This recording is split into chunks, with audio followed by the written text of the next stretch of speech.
This has been a unique school year in many ways. This is nothing that is new to anyone, and I'm certainly not breaking any news there.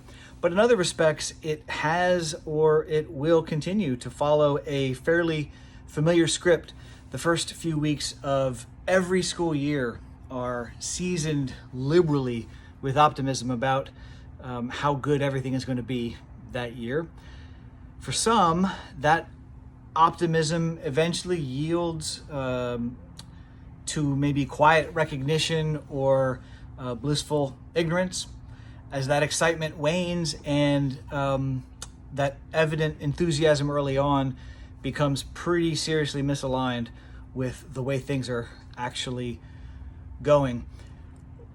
The tone of every school year always adjusts itself by the time we get to around the end of September, right? And here we are as progress reports and shortly thereafter report cards are generated, and we're all reminded that there has been work that needed to be done since the school year started, and that there is plenty of work that is still left to be done. Keeping in mind, of course, that the school year is a marathon and not a sprint.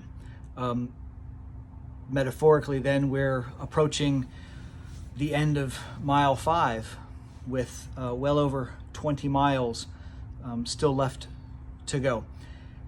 Having other people provide feedback isn't the only way that we can measure growth and progress towards improvement, but it's one way that it can happen, and it's probably the most familiar way that students in school are able to determine where they stand. And also maybe one of the hardest things to do. The routine of progress reports and grade reports was meaningful to me as a teacher. I never felt like I was just giving my students feedback when I was grading their assignments, for example. Far from it. That activity always provided me with feedback, sometimes whether I liked it or not.